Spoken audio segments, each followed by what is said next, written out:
On my son's 28th birthday, I stood outside the sliding glass door holding a homemade cake in one hand and a wrapped heirloom watch in the other. When I heard him tell his friends, "The best gift my dad could give me is to disappear from my life forever," the laughter that followed burned deeper than any wound I've ever felt. I didn't say a word. I just stepped back into the shadows, my hands trembling already, knowing I was about to give him exactly what he asked for, but in a way that would change his life forever. Stay with me until the very end of this story, and tell me in the comments which city you're watching from, so I'll know just how far my story has traveled. The cake's frosting was softening under my fingers. I'd been holding it too long, waiting for the right moment to walk in and surprise Ethan. The April air was perfect, a cool breeze carrying the smell of burgers from the grill. Through the glass I saw him, tall, relaxed, beer in hand, surrounded by his friends. Mike stood closest to him, Jason beside him, and Samantha scrolling on her phone at the patio table. Then Mike said, loud enough for me to hear, "Man, your dad really went all out. Catering new speakers, premium beer. You're lucky." Ethan took a long drink, his lips curling into a smirk. "Nah, he's just trying to buy my affection. Thinks money fixes everything." The words landed like a brick to my chest. My grip on the cake wavered. Jason laughed. "At least he cares. My old man's a ghost." But Ethan didn't stop. He leaned against the grill and said, "Honestly, the best gift my dad could give me is to just disappear from my life. For good." The laughter that followed was sharp, cold, and I stood there invisible, a 62-year-old man holding a birthday cake for a son who wished I didn't exist. My breath caught in my throat. 28 years of birthdays, Christmas mornings, baseball games, and sleepless nights when he was sick, all of it crumpled into that one sentence. Mike chuckled. "Guess he's one of those my way or the highway dads, huh?" "Exactly," Ethan said. "Always lecturing, always controlling. If he vanished, I'd probably be happier." The watch under my arm, his grandfather's watch, suddenly felt like a stone. I'd been saving it for months, thinking it would mean something to him. Now it felt worthless. I stepped back from the door, pressing myself against the wall so he wouldn't see me.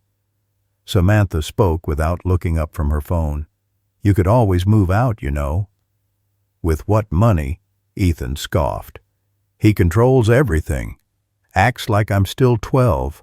I wanted to walk in, set down the cake, and demand to know how my own child could speak about me like that. But something in me froze. It wasn't just the words, it was the ease, the comfort he had in saying them. He'd been rehearsing this truth for years. My hands began to shake. The cake wobbled dangerously. Mike slapped him on the back. "Well, at least the free rent's good." More laughter. My son laughed too, the same laugh I'd once heard when he was a little boy telling me a silly joke.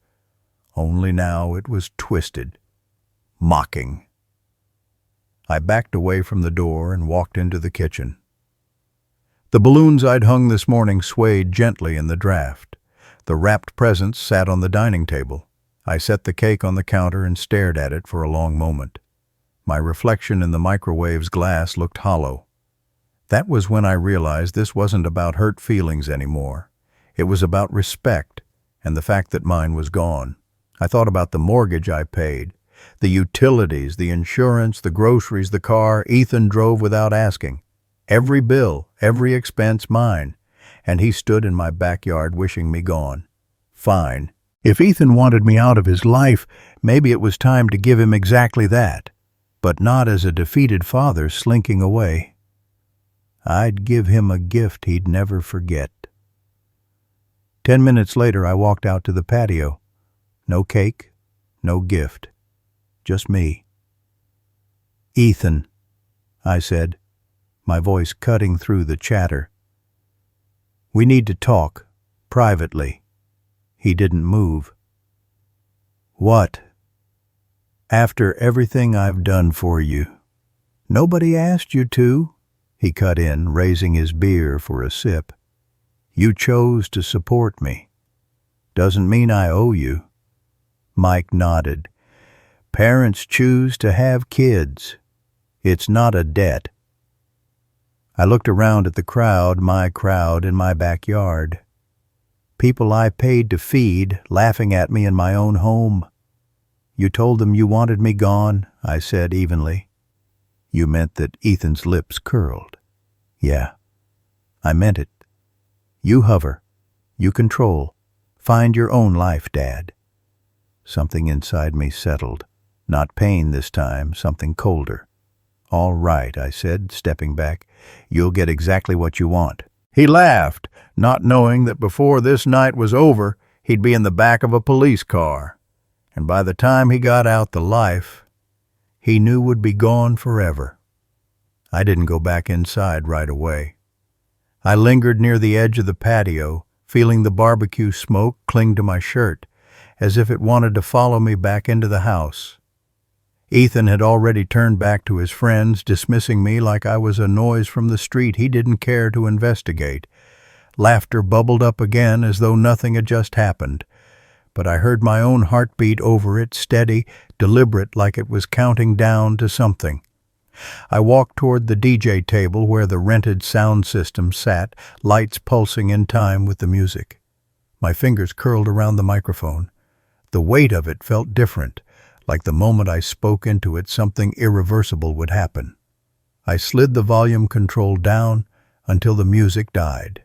Conversation slowed, then stopped, as faces turned toward me. "The party is over," I said, my voice carrying across the yard. "I'm asking everyone to leave my property now." A murmur rippled through the crowd. Ethan blinked, the smirk slipping from his face for half a second before he caught it. "Nobody's going anywhere," he announced to the group, "not me. This is my party, and you're all welcome to stay as long as you want." Mike stepped forward, ever the loyal lieutenant. "Come on, Robert, don't ruin the kid's birthday. Let's just relax." "This is my property," I said into the microphone.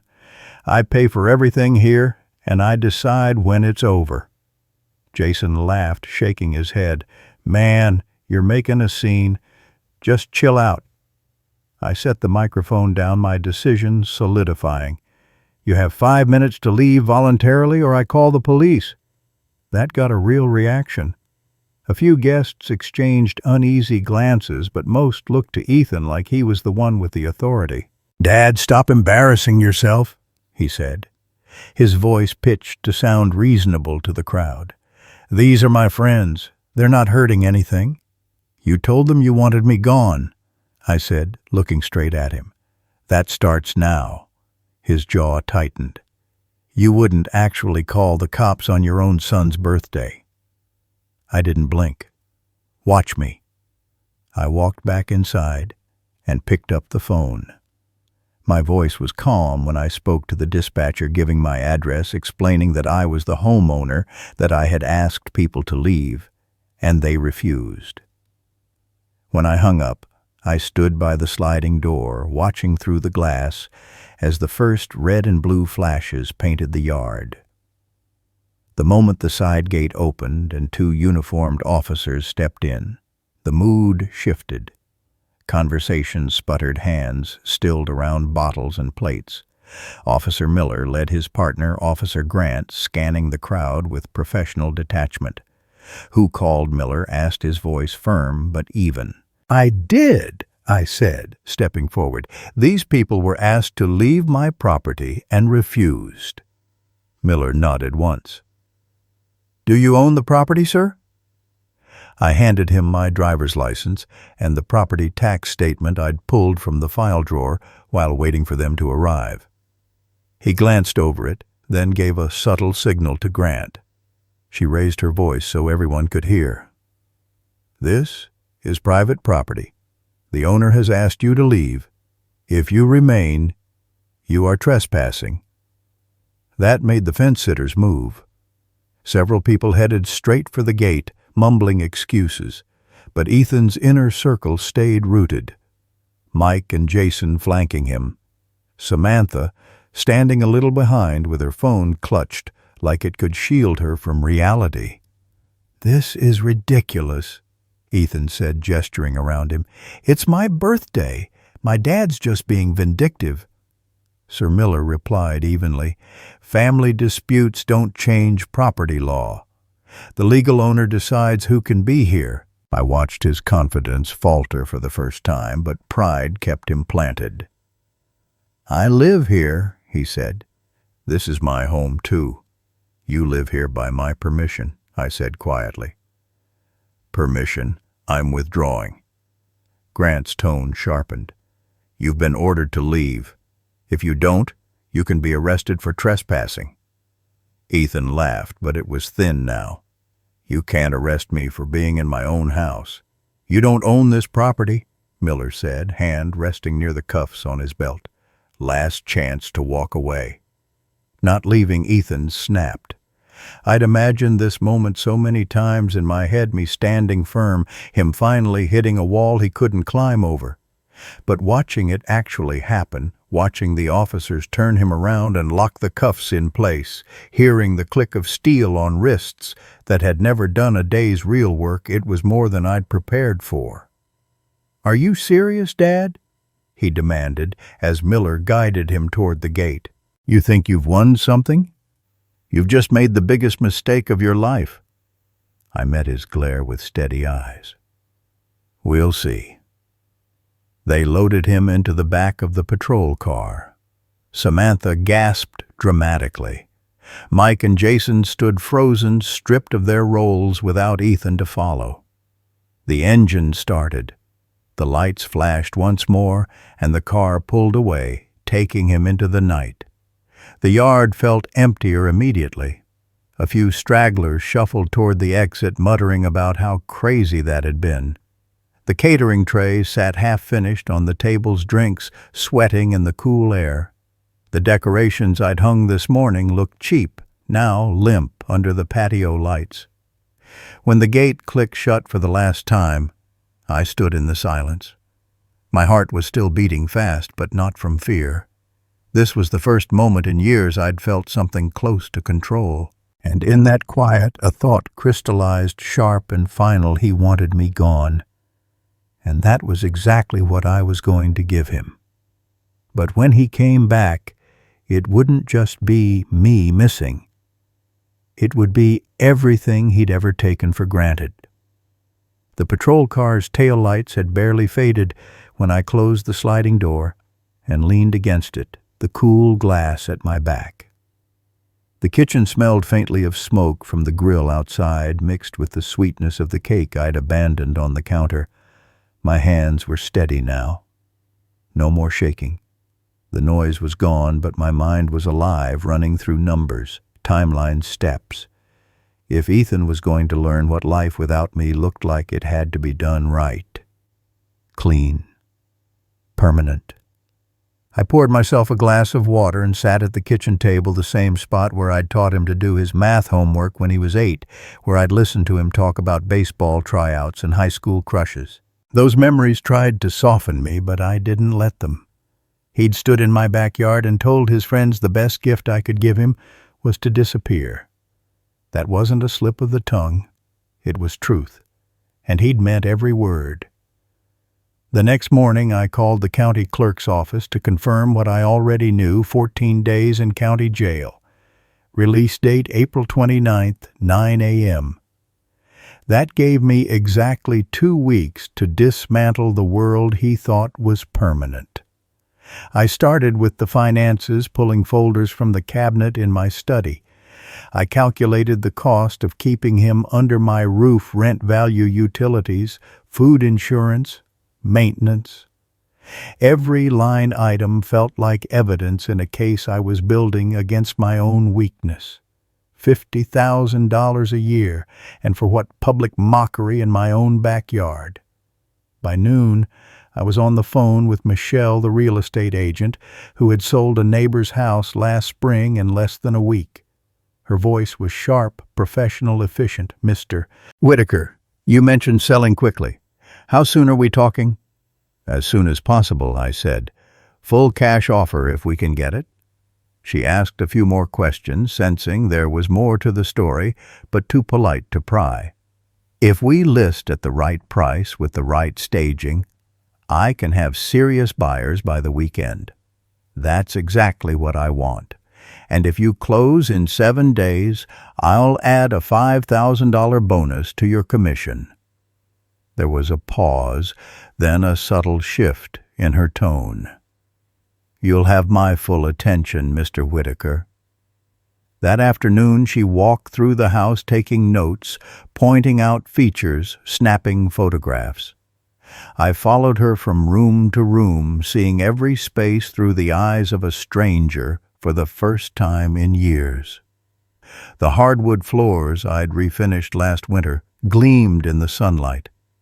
The kitchen I'd remodeled still smelled faintly of fresh paint. She smiled as she moved. "It's in excellent condition. This won't take long." Good, I thought. It couldn't. The next 2 days were a blur of appointments. Professional photographs online listing creation staging consultations. I moved quickly, stripping the house of anything personal, packing the essentials into a single suitcase. Every time I folded a shirt or sealed a box, I imagined Ethan's face when he returned to find nothing left. It wasn't petty revenge. It was cause and effect, the first real one he'd faced in years. By Friday morning, the listing went live. Saturday and Sunday were open houses. I didn't attend. I didn't want to see families walking through the rooms where my son had grown up. But Michelle called me each evening, her voice more excited than the day before. "We've got interest, strong interest." Sunday night she called again. "Full cash offer at asking price. They want to close Wednesday morning." I sat in my car for a long moment after hanging up, watching the sun dip behind the neighborhood rooftops. Wednesday morning, 24 hours before Ethan's release. Perfect.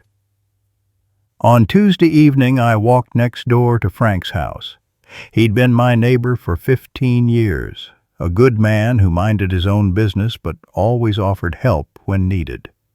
He opened the door with a curious smile. "Robert, everything all right? I sold the house," I said simply. "Need a place to stay for a couple of nights before I head out of town." His eyebrows lifted, but he stepped aside without a single probing question. "Guest room's yours." That night I stood at his upstairs window looking across at my house. It wasn't mine anymore, not really. The new owners, Carlos and Maria, would arrive in the morning to close the deal. I'd already arranged with Maria to give Ethan a note if he showed up. It was short, deliberate, and final. "Ethan, you said you wanted me to disappear from your life. I've decided to grant your wish. The house has been sold. I am traveling and will be unreachable indefinitely. You now have the independence you've always demanded. Dad." I read it over once more before sealing it in the envelope. 40 words to end 28 years of enabling. Wednesday morning arrived with a bright, clean sky. From Frank's window, I saw the Garcia family's moving truck pull up. I watched them carry boxes into the house, the kids running up and down the walkway with the kind of excitement you only get when you know something belongs to you. They'd just finished unloading the last box when a familiar figure appeared at the far end of the street. Ethan. Same clothes as the night he was arrested, the county-issued plastic bag dangling from his hand. He walked with the loose confidence of someone returning to safe ground, unaware it had been sold out from under him. I gripped the window frame, my pulse quickening. Ethan didn't hesitate when he reached the front door. He pulled out his keys, slid one toward the lock, and stopped. Carlos had opened the door before he could try it. From here I couldn't hear the first words exchanged, but I saw the confusion spread across Ethan's face like a slow shadow. Maria appeared behind Carlos, the envelope in her hand. Ethan took it, reluctantly, tore it open. and began to read. I leaned forward, catching the shift in his posture, confusion giving way to disbelief, then something else, something heavier. He read it again and again. The bag slipped from his hand, hitting the walkway with a dull thud. He looked at Carlos, then Maria, then back at the house like the walls themselves might tell him this was some kind of mistake. But there was no mistake. This was the truth printed in my careful handwriting. His lips moved, but I couldn't hear the words. Whatever they were, Carlos only shook his head. Ethan glanced around once more, then bent to pick up his bag. And then, without a word, he walked away from the house, shoulders tighter than when he'd arrived. I stayed at the window until he disappeared around the corner, my hands resting on the sill, the taste of bittersweet victory sitting on my tongue. From Frank's upstairs window I kept my eyes fixed on the spot where Ethan had vanished, as if staring hard enough might let me see what he was doing now, where he was going. The street felt strangely quiet after he turned the corner, the kind of quiet that follows a storm. Down below, the Garcia kids chased each other across the front yard, their laughter carrying in the morning air. They didn't know they'd just been part of the most important scene in my life. I stepped back from the glass and sat on the edge of the bed in Frank's guest room.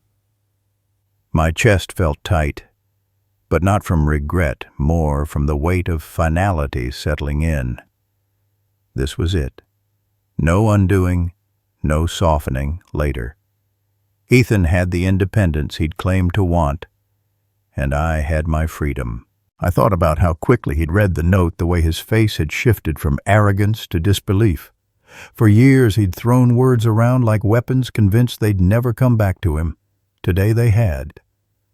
Frank knocked softly on the door, leaning in with his usual quiet presence.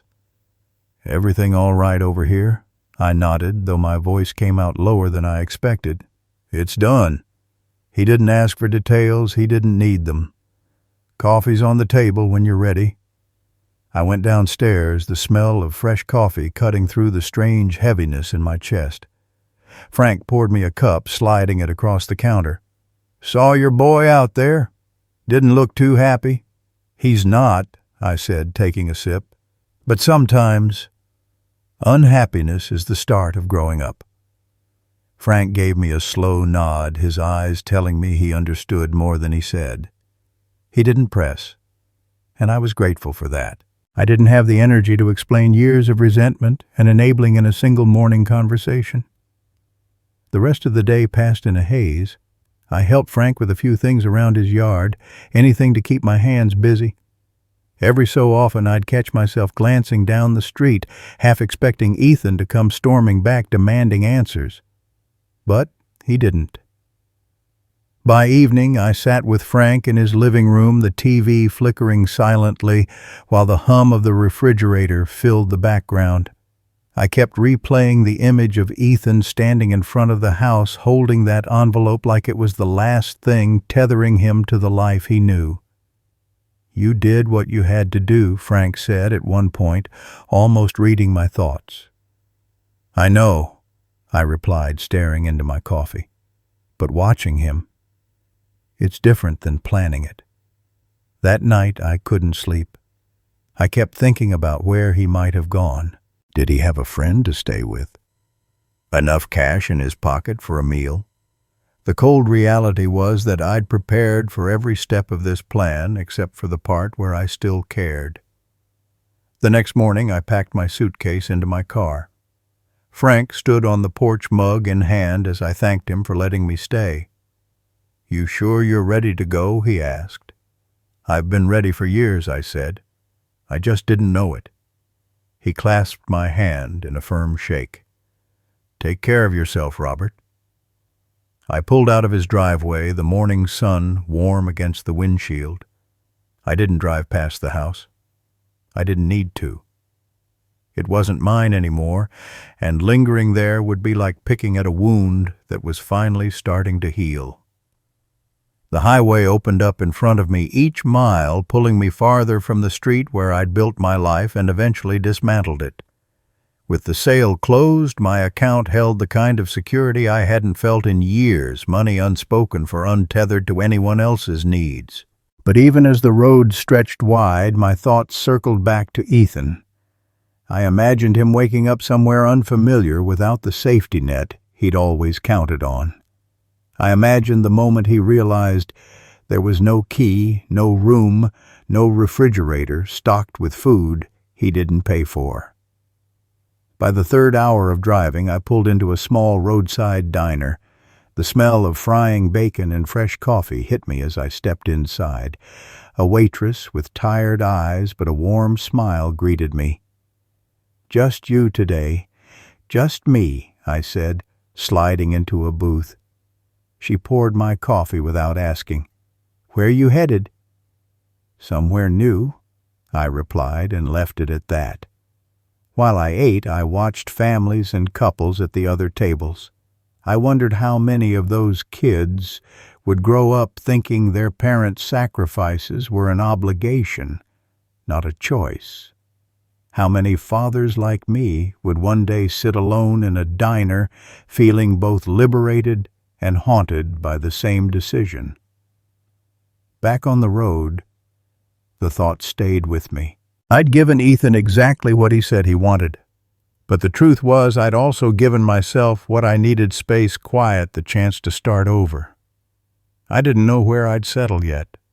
I only knew it wouldn't be anywhere he expected to find me. Late that afternoon, I reached the coast. The ocean stretched out endlessly, the horizon blurred by a thin layer of mist. I parked near a bluff, the sound of waves below a steady reminder that the world was bigger than any single relationship, bigger than the years I'd spent trying to earn gratitude that would never come. I stayed there until the sun dipped low, the sky streaked in orange and violet. In that light, the guilt loosened its grip, replaced by something quieter: acceptance. I still didn't know where Ethan had gone, and maybe I never would. But for the first time in decades, I was driving toward something instead of away from it. I stayed by the bluff longer than I planned, the wind pulling at my jacket, the salt in the air clinging to my skin. The crash of the waves below felt like a conversation I'd needed to hear for years, loud enough to drown out the echoes of Ethan's voice, telling his friends he wished I would disappear. The sun slid lower, and the horizon seemed to stretch forever, like maybe there was enough space out there for a man to start fresh without looking over his shoulder. When the chills set in, I walked back to the car, started the engine, and let the headlights cut through the growing dusk. I didn't have a hotel reservation, no fixed plan for where I'd land that night. It was a strange kind of freedom, both unsettling and exhilarating. I drove until the road narrowed into a quiet coastal town, the kind of place where shop windows were dark by 9, and the only sounds were the hum of street lamps and the distant call of seagulls. I found a small inn near the water. The woman at the front desk was older, with silver hair pulled into a neat bun, and the kind of eyes that seemed to see more than you were saying. One night, she asked. "Maybe 2, I said. "Not sure yet." She slid the key across the counter. "Room 7, upstairs, end of the hall. Breakfast is at 7 sharp." The room was simple, clean sheets, a single armchair by the window, and the steady hum of the ocean just beyond the glass. I set my suitcase down and sat in the chair, staring out at the dark water. For the first time in years, I didn't feel like I was bracing for Ethan to barge in, complaining about something or asking for money. Still, his face that morning lingered in my mind, the shock, the disbelief. and under it something else I hadn't expected: fear. Not the kind born from being arrested, but the kind that comes when the ground under you suddenly gives way, and you realize no one's going to catch you. I wondered if he was still in town, crashing on a friend's couch, or if he'd left altogether. The next morning I woke early. The light was soft through the curtains, the sound of waves carrying into the room. Over breakfast, the innkeeper made small talk with a couple visiting from Oregon. I kept mostly quiet, listening, letting their laughter fill the space where my own thoughts threatened to creep back in. Afterward, I walked along the shoreline. The wet sand gave under my shoes, gulls circling above. I thought about all the years I'd spent trying to keep the peace, smoothing over Ethan's mistakes, convincing myself that one more lecture, one more loan, one more second chance might finally get through to him. But in reality, every concession had just cemented his belief that I'd never draw the line. Until now. By midday, I'd found a small coffee shop with a view of the harbor. I sat by the window with my cup, scrolling idly through local real estate listings. The idea of buying a place here was tempting, the slow pace, the distance from everything familiar, but I didn't commit. Not yet. I wanted to see where the road might take me before planting roots again. It was mid-afternoon when my phone buzzed. An unknown number. I almost let it go to voicemail, but something made me answer. "Dad." The voice was unmistakable. I didn't speak right away. "Dad, it's me. Ethan." I took a slow breath. "How'd you get this number?" "Frank gave it to me," he said quickly, as if anticipating I'd hang up. "Look, I need to talk to you." "What's there to talk about?" I asked, keeping my tone even. "I didn't know you'd actually sell the house," he blurted. "I thought you were just trying to scare me. Now I've got nowhere to go." "That's not true," I said. "You have everywhere to go. You just don't have my house to fall back on anymore." He was quiet for a moment, and when he spoke again, his voice had lost some of its edge. "I'm staying with Jason, but it's not working out. I just need a place for a few days, until I figure things out." The old instinct tugged at me to give in to help, but I stayed quiet. "Dad," he pressed. "I told you, Ethan. You said you wanted me gone. I'm giving you exactly what you asked for." His breath hitched over the line. "I didn't mean it like that. I was just mad." "You were honest," I said, "and I listened. That's more than you ever did for me." There was a long silence before he spoke again, softer this time. "So that's it. You're just gone." "That's it," I said, and ended the call before I could change my mind. I sat there for a long time, staring out at the harbor. I didn't feel triumphant. I didn't feel cruel. I just felt done. The weight of years of enabling was lifting, replaced by something steadier. When evening came, I drove out to the pier, watching the fishing boats return under a sky streaked with red. The wind was sharp, the smell of salt stronger here. I pulled my jacket tighter, thinking of how many nights I'd spent waiting up for Ethan, hoping he'd come home sober, hoping he'd have something kind to say. Those nights were over. The ocean stretched out in front of me, wide and indifferent. I thought about the next town down the coast and the one after that. Somewhere out there was the place I'd call home again, just not the one Ethan expected. The sky over the harbor faded into a deep navy as I walked back to the inn, the chill settling into my hands and neck. I passed a group of locals talking outside a bait shop, their laughter echoing down the street. They didn't know me, didn't know my story, and for the first time in a long while, I liked it that way. Anonymity felt like shelter. Back in my room, I sat on the edge of the bed with the lamp casting a warm pool of light on the carpet. My phone lay on the nightstand, silent for now. I knew Ethan's call earlier wouldn't be the last. He had nowhere else to go that didn't come with rules or limits, and I'd spent nearly 3 decades teaching him I'd bend before I'd break. Now I'd broken, and it was a different kind of silence between us. The next morning I woke early, restless. I walked into town grabbing coffee at a small bakery that smelled of cinnamon and fresh bread. The woman behind the counter smiled when she handed me my cup. "You're new here," she said. "Just passing through," I replied. "Well, we could use more folks who walk in with a smile like yours," she said. It caught me off guard that she thought I was smiling. Maybe I was just not for the reasons she imagined. I thanked her and stepped back out into the salt, heavy air. I spent most of the day exploring side streets and hidden paths along the water places that twisted away from the main road and ended at quiet coves. I let the wind pull at my jacket, thinking about how the world looked different when you weren't tethered to one address, one set of obligations. Still, no matter how far I walked, a piece of my mind stayed with Ethan. That night, as I sat in the inn's small lounge with a book I wasn't really reading, the phone rang again. Same unknown number. I let it ring twice before answering. Dad Ethan's voice came through tighter than before. "I'm out of options. Jason kicked me out. I've been sleeping in my car." I closed the book, keeping my voice steady.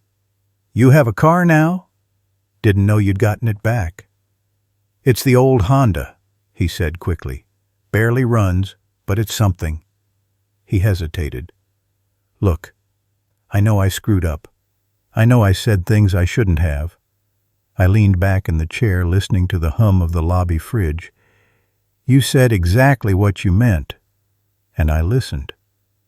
"I didn't mean for it to be permanent," he said, frustration creeping in. I don't know.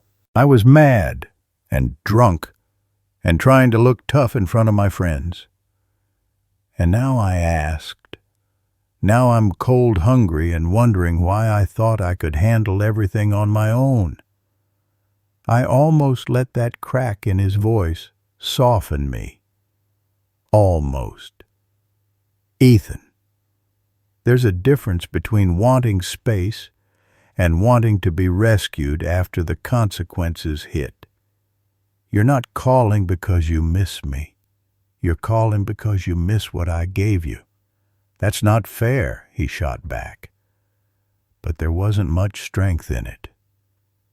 "It's the truth," I said quietly.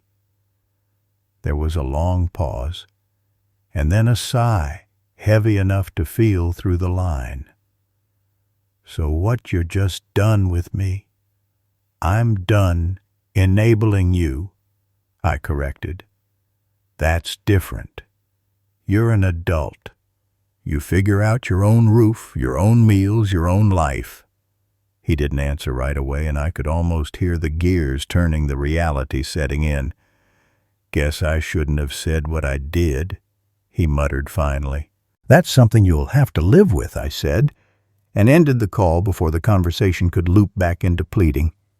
I set the phone down and stared at it, waiting for the guilt to come.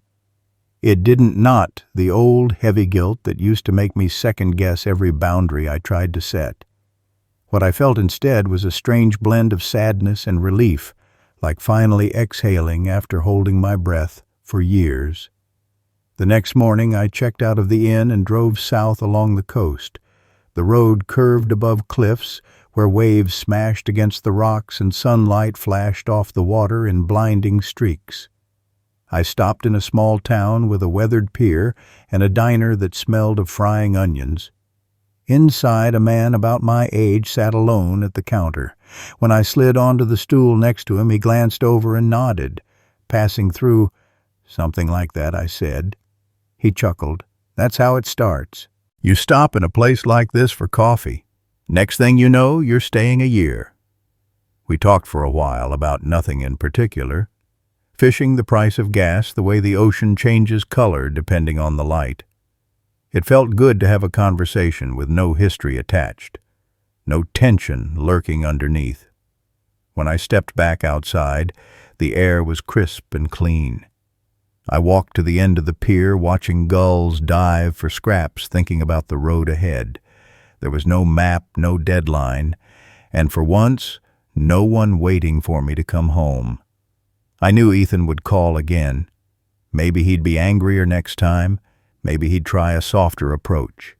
But no matter how the conversation started, it would end the same. I'd made my choice. And for the first time, I trusted myself to stick to it. The wind off the pier stayed with me long after I got back in the car, the tang of salt still sharp in my nose. I drove with the windows cracked, letting the air move through the cabin like it could clear out the last of the old life I'd left behind. The highway unspooled ahead in long, lazy curves, the ocean to my right, a wall of green hills to my left. I didn't know where I'd stop next, but for the first time in years, I wasn't in a hurry to get anywhere. By late afternoon, I found myself in another coastal town, smaller than the last. One main street, a handful of shops, and a faded motel sign that buzzed in the breeze. I pulled in, paid cash for a room, and tossed my suitcase on the bed. The place smelled faintly of bleach and old carpet, but the sheets were clean and the TV worked. I sat on the edge of the bed, looking at the phone on the nightstand. It rang before I could decide whether to unplug it. Unknown number again. I let it ring until the last moment before picking up. Dad Ethan's voice came through quieter this time. "I'm still in town. Been sleeping in the car at the park. It's getting colder at night." I leaned back, closing my eyes. "And what do you want me to do about that?" "I don't know," he said quickly. "I'm not asking for much. Just a couch for a couple days, until I get paid from this job I picked up." I almost laughed. "A job?" "Yeah, construction, day labor. It's not much, but it's something." "Good," I said evenly. "That's exactly what you should be doing." He hesitated. "So, can I crash with you? Just for a little while?" "No, Ethan. That's not how this works anymore." His frustration came through the line. "I get it. Okay. I was an ass. I said things I didn't mean. I'm saying I'm sorry." I let the silence stretch between us, the weight of his words hanging there. "You've said sorry before, but sorry without change is just a word. So, what you want me to prove it, I want you to live it," I said. "And you can't do that if you're back under my roof falling into the same patterns." He sighed, a mix of anger and exhaustion. "You're really not going to help me. I already have. More than you realize." There was a pause, then the faint sound of traffic on his end.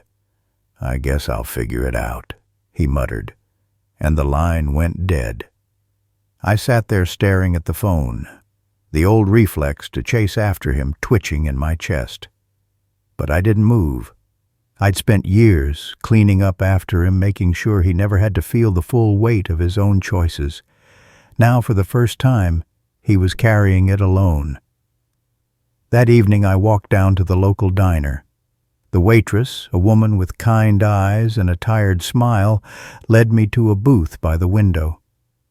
"Haven't seen you around before," she said, pouring coffee. "Just passing through," I replied. She nodded like she'd heard it before. Passing through has a way of turning into staying.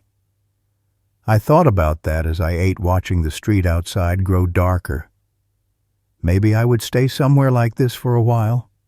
Maybe I wouldn't. But either way, the choice would be mine, not dictated by someone else's needs or demands.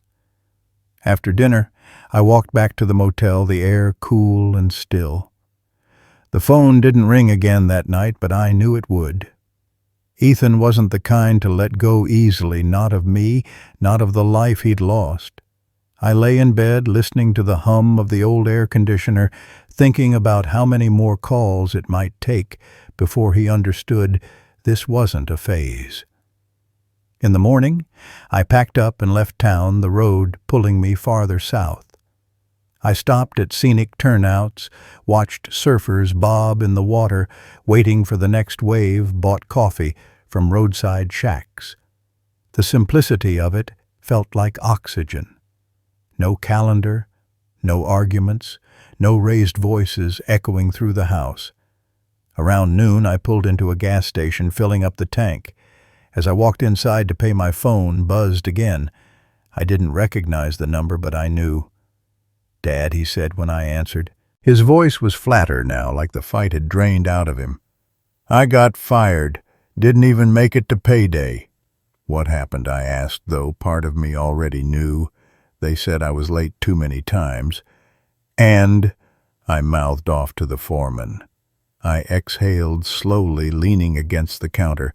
"And you think I'm the one who can fix that? I don't know what to do," he admitted.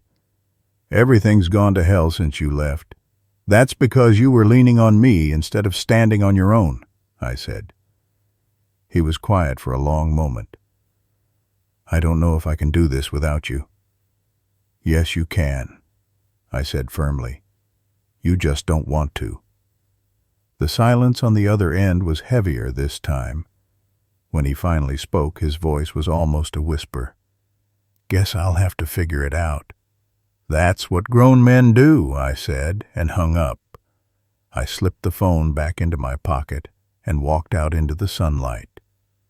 The pump clicked off the tank full, the road ahead waiting.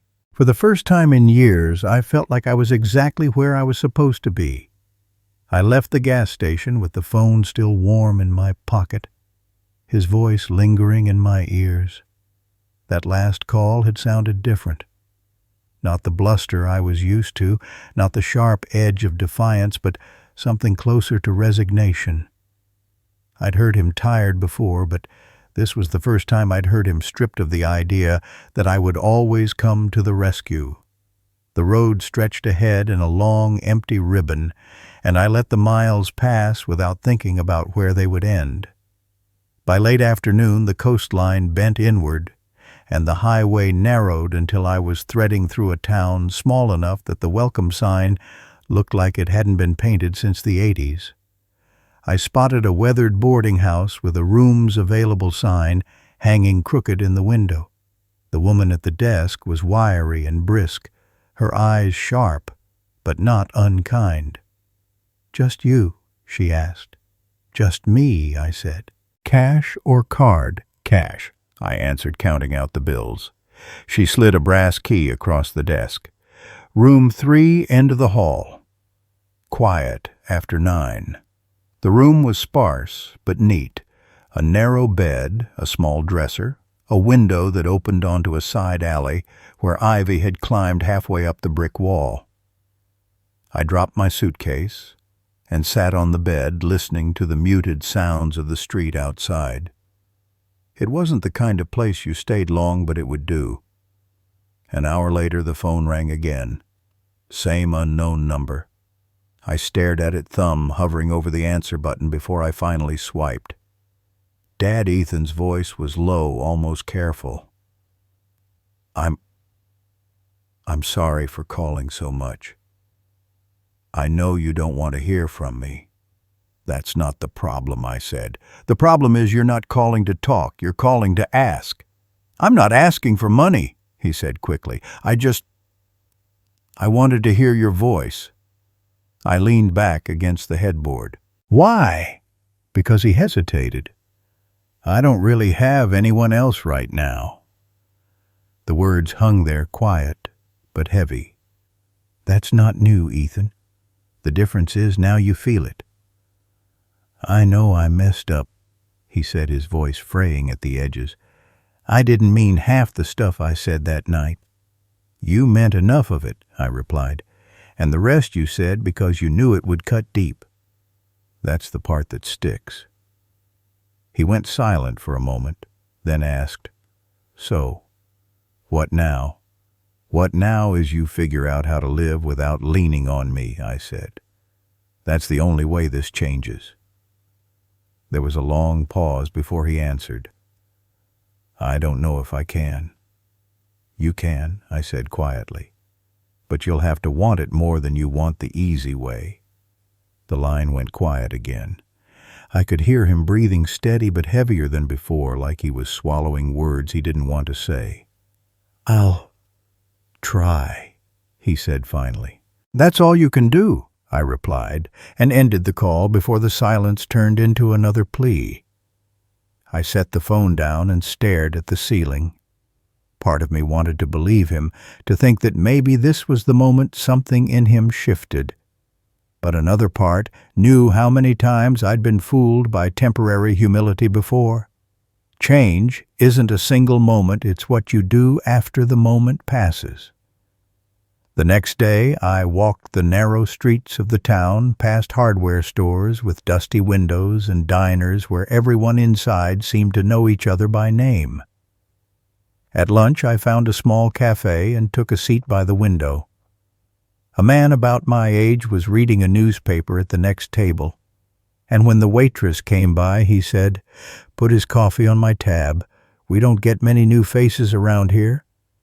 I thanked him, and he gave a shrug. "Passing through?" "For now," I said. "Well," he replied, "sometimes passing through is all a man needs to find where he's supposed to be." I thought about that after he left, sipping my coffee and watching the street. I'd been driving for days, never staying anywhere long enough to call it anything more than a stopover. Maybe I wasn't just passing through. Maybe I was putting distance between who I used to be and whoever I was going to become. That night back in the room, I half expected the phone to ring again. When it didn't, I sat in the silence, unsure if I felt relieved or unsettled. No calls meant no begging, no manipulation, but it also meant no voice on the other end, no proof that he was still out there trying to figure it out. I lay back on the bed, listening to the muted hum of traffic on the main road. Tomorrow, I told myself, I'd decide whether to keep heading south or turn inland. For the first time in years, the choice was mine alone, and no one could take it from me. The following morning, I left the boarding house before the sun was fully up, the air cool and damp from the ocean drifting inland. The streets were quiet shop windows, still dark, only the bakery showing a faint light from inside. I walked past without stopping, the smell of fresh bread trailing me for half a block. The road out of town was nearly empty, just me and a pickup truck far ahead, its brake lights blinking every so often as it wound through the curves. I didn't know where I was heading, only that I wasn't ready to stop. Each mile felt like it was pulling me farther from the man who'd stood in his own backyard and let his son humiliate him in front of strangers. Now I was the one setting the terms, and distance was part of the bargain. Around mid-morning, my phone buzzed on the passenger seat. I glanced at the screen, another unknown number. I almost ignored it, but curiosity got the better of me. Dad Ethan's voice came through, tired but steady. "I got a place to stay. Friend of a friend needed a roommate, so I'm crashing there for now." "That's good," I said simply. "It's not much," he added quickly, "but it's better than the car." "I've been looking for work. Real work this time." "That's what you should be doing," I replied. He was quiet for a beat. "I've been thinking about that night. About what I said." "You've had a lot of time to think," I said, keeping my tone even. I don't remember every word he admitted, but I know it wasn't just about being mad. "I think I was trying to hurt you because I felt like you were always judging me." I let his words sit for a moment before answering. "And you thought telling me to disappear would fix that?" "No," he said softly.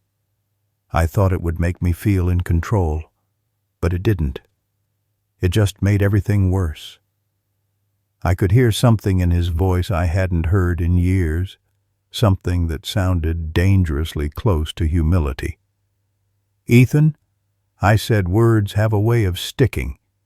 You can't take them back no matter how much you regret saying them." "I know," he replied. "I'm just saying. I didn't mean for it to end like this. Us not talking. You gone. You wanted space," I reminded him. "Now you have it. What you do with it is up to you." There was a pause, then a faint laugh, tired, almost self-mocking. "Guess I thought you'd cave by now." "Not this time," I said, and ended the call before we slid into old patterns. I drove for another hour before stopping at a small roadside diner with sun-faded curtains and a hand-painted sign out front. Inside, the smell of bacon and coffee wrapped around me like a blanket. I took a seat at the counter, ordered eggs and toast, and watched the waitress move with practiced ease between the tables. She looked like she'd been there 20 years, maybe more, greeting each customer by name. When she set my plate down, she gave me a curious look. "Passing through?" "Something like that," I said. "Most people say they're passing through, but they're really just running from something," she said, not unkindly. I smiled faintly. "Maybe a bit of both." She didn't press, just topped off my coffee and moved on. I ate slowly, listening to the low hum of conversation around me. There was something grounding about being somewhere no one knew my history. Back in the car, I kept heading south until the road veered inland.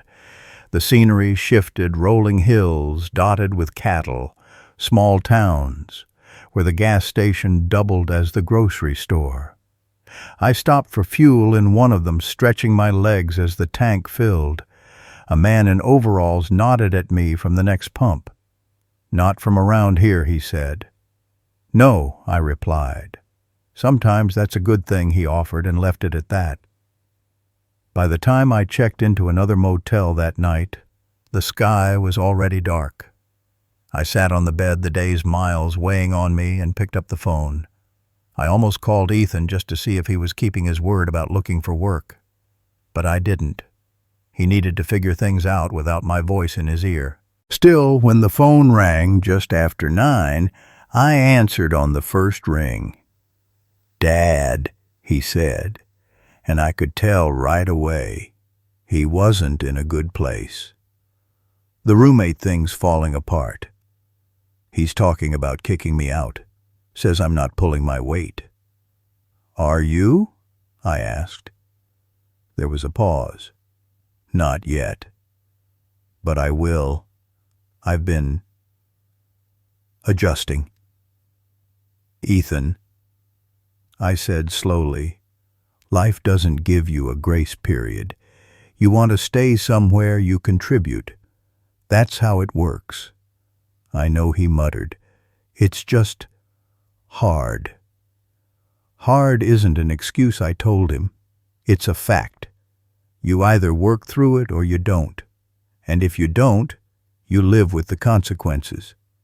He didn't answer right away, and I knew he was fighting the urge to argue. Finally, he said, "I'll figure something out." "I hope you do," I said, and hung up. I sat there in the quiet room, staring at the phone in my hand. Each call from him was shorter now, less filled with the anger and entitlement that used to dominate our conversations. Maybe he was learning, or maybe he was just wearing down. Either way, I wasn't going to step in and save him. Not this time. I didn't sleep much that night. The room was quiet, but my mind wasn't. I kept replaying Ethan's voice from the last call, the flat tone, the pause before admitting he wasn't pulling his weight. It wasn't pride keeping him from saying more. It was the slow realization that no one else was going to pick up the slack for him anymore. For years, I'd been the invisible safety net. Now he was dangling without one. By morning, the motel coffee tasted burnt, but I drank it anyway.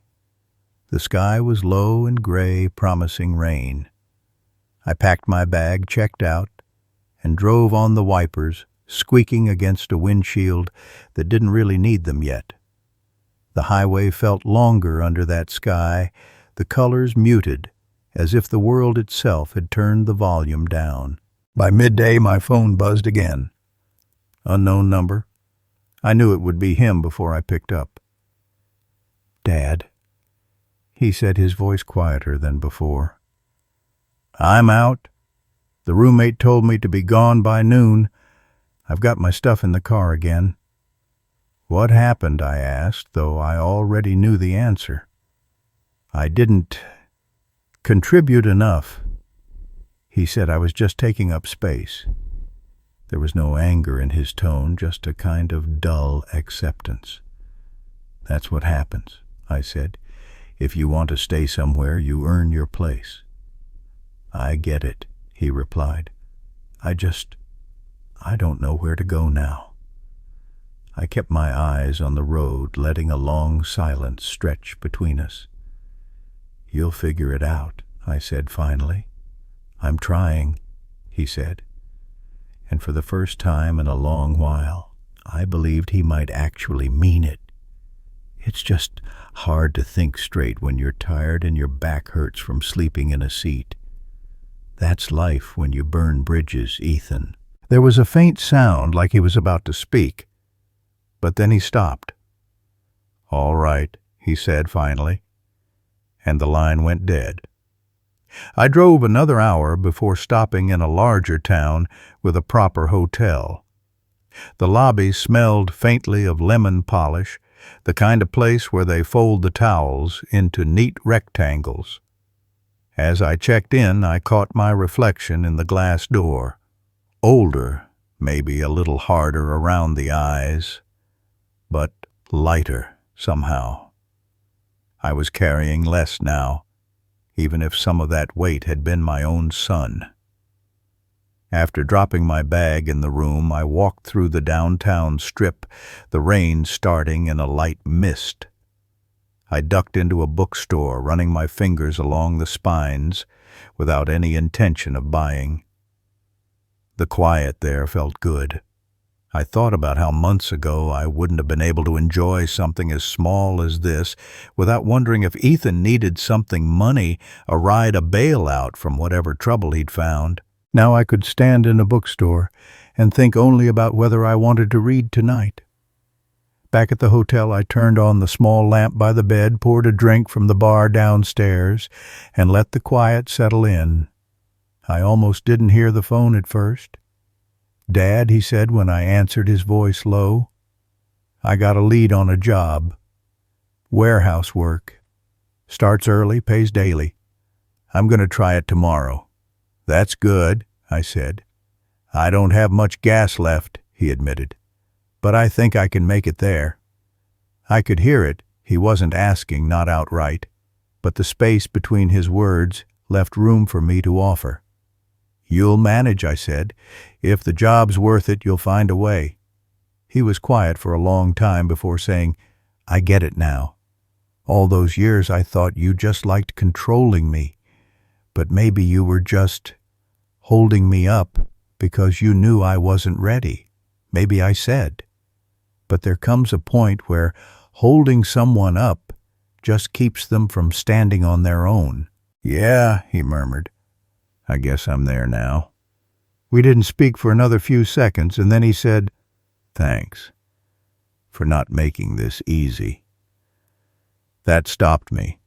It wasn't much, not an apology, not a promise, but it was more than I'd heard from him in years.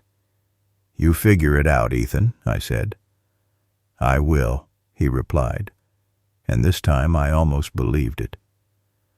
When the call ended, I sat back in the chair by the window, the city lights blinking in the wet streets below. The rain had picked up, streaking the glass, softening the shapes outside. I thought about the miles I'd driven since leaving the nights in small rooms, the calls that came closer together at first and were now growing more spaced apart. Maybe that was a sign. Maybe he was learning. Or maybe he was just getting tired of hearing no. Either way, I wasn't turning back. Not now. The road ahead was still mine, and I wasn't ready to give it up. The rain eased by morning, leaving the streets slick and shining under a pale gray sky. I checked out of the hotel and loaded my bag into the car, the air cool and damp as I stepped onto the sidewalk. The city felt quiet in that in-between hour before the day really begins. I drove out past the clusters of storefronts following the highway south, again the windshield wipers ticking away the last of the drizzle. About halfway to the next town, my phone buzzed. It was the same unknown number, but I didn't answer right away. I let it ring twice before picking up. "Dad," Ethan said, and I could tell from the way he drew out the word that he was tired. Not the lazy kind of tired I'd heard before. This was different. "Where are you?" I asked. "On my way back from that warehouse job I told you about," he said. "Made it through the first day." I glanced at the clock on the dash. "That means you've been up since before sunrise." "Yeah.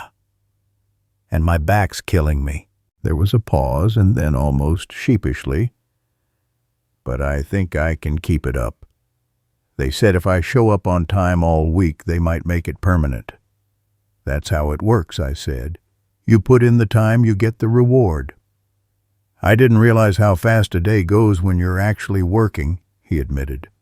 "When I was home, I guess I never thought about where the money came from or how much effort it takes just to keep things running." I didn't say anything at first.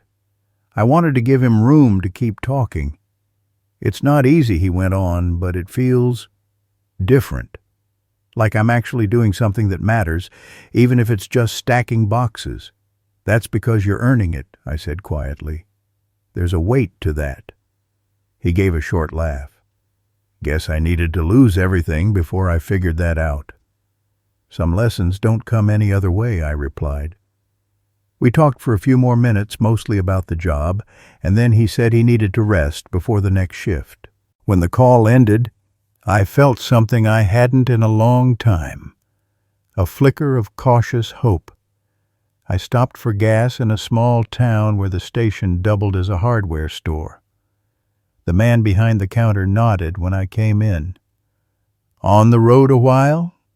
"Yeah," I said. "Keep at it," he told me. "Sometimes the only way to figure out where you're headed is to keep moving until the road feels right."